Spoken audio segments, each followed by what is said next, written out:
Isang mapagpalang araw sa ating lahat. Ngayong araw magluluto ako ng sweet and sour. So ayan yung aking iluluto, yan ay isda. So ngayon ako ay magpe-prepare na ng aking isda. Bago ko iprito yung isda, nilagyan ko na ng asin at saka paminta. And then naglagay din ako ng konting magic sarap sa ipiprito ko na yan.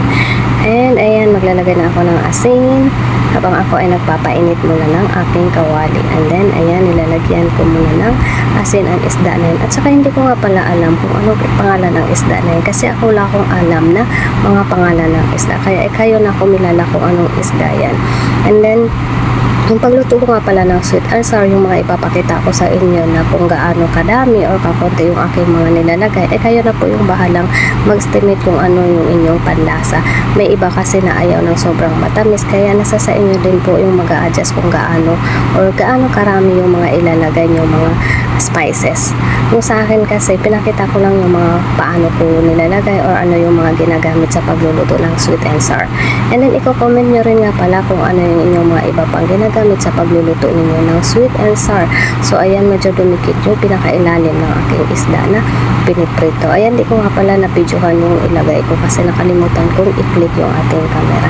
And then, napakaganda yung ating pagkaprito. Ayan, oh, namumula-mula yung ating isda. So, hindi siya sunog and then hindi rin siya alanganin ang pagkaprito. Dahil kapag alanganin ay napakahirap kunin dyan sa kawali na yan dahil yung ating kawali ay hindi non-stick. Non-stick siya noon pero natanggal na yung kanyang mga non-stick, kaya ayan, madikit kapag nagpiprito ka dyan. And ayan, magbabaliktad na tayo. Ayan.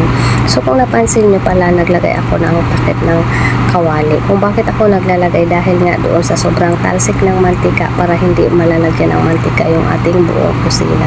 Kasi pag walang takip, grabe yung talsik ng ating mantika at saka madudulas-dulas tayo sa dadaanan kapag hindi tayo nag-ingat ng paglalakad habang tayo ay nagluluto muna. So kailangan natin ng takip.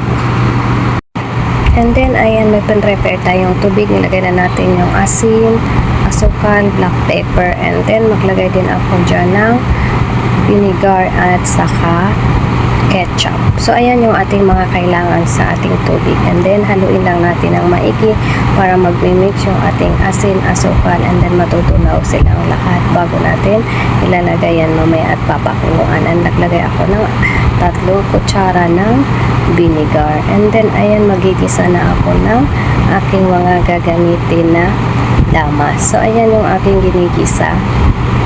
And, ayun yung sabi ko sa inyo, nakita nyo kung ano yung manilagay ko sa tubig. So, kayo na po ang bahalang magdagdag ng kung ano man yung dapat na lasa para sa inyo. And, ayan, ginisa ko na yung ating luya muna, yung inuna ko. And then, sinunod ko ang bawang. Ayan yung aking proseso ng aking pagluto ng sweet and sour for today. And then alam ko yung iba din sila paano magluto, pero isa lang din yung result natin ay sweet and sour pa rin. Pero yun nga lang, may pagkakaiba ng lasa. Minsan yung iba sobrang matamis, yung iba naman sakto lang kasi nakadepende doon sa ating panglasa. So ayan, naglagay na tayo ng ating sibuyas. Yan, ganyan lang ako mag-isa. And then, naglagay din pala ako ng kamatis. Kasi, sino bang may gusto dyan ng kamatis? Kasi ako parang gusto ko laging may kamatis yung ulam. And then, ayan, ginisa ko muna ng maigi yung ating kamatis hanggang sa madurog-durog yung ating kamatis bago natin yan lalagay ng sabaw. Kasi yung ating sauce ay aking papakuluan para maluto yung ating vinegar. Kasi iba nga yung lasa ng ating vinegar or vinagre or suka pag hindi na iluto ng maayos yung suka. So, ayan, ginisa ko ng ginisa at dinurog-durog ko pa nga yung kamatis na yan. And then, ayan, naglagay na tayo ng ating tinimpla na tubig. Ayan, so, ngayon, papakuluan na natin yan. And naglagay ulit ako ng konting tubig at lalagyan ko ng 1 kutsara na cornstarch. So, nasa sa inyo na rin kung gaano karami at kung gaano kalapot ang inyong gagawin. Pero yan yung proseso ng pagluluto.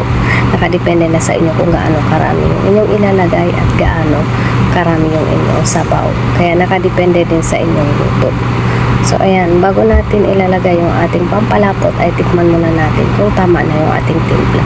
Sa mga oras na yun, nagdadagdag ako ng asin, nagdagdag ako ng asukal. So, kayo talagang ganun ang pagluluto. Talagang tatansyahin natin. Minsan may hinahanap tayong lasa na hindi natin makuha-kuha kung ano nga ba ang lasa na hinahanap natin.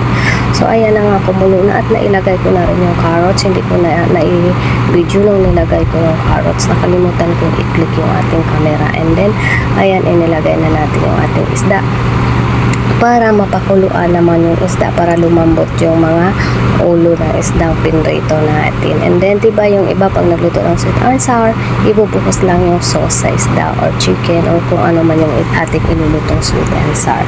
So, ayan, ganyan lang ako nagluto. And then, please share nyo kung paano kayo magluto ng sweet and sour para matutunan ko din. So, ayan, paano ba yan? Natapos na yung aking luto for today at ilalagay na natin yung ating red bell pepper and green bell pepper. So, ayan, tapos na tayo. And then, makulay na yung ating, ganyang kakulay yung ating sweet and sour.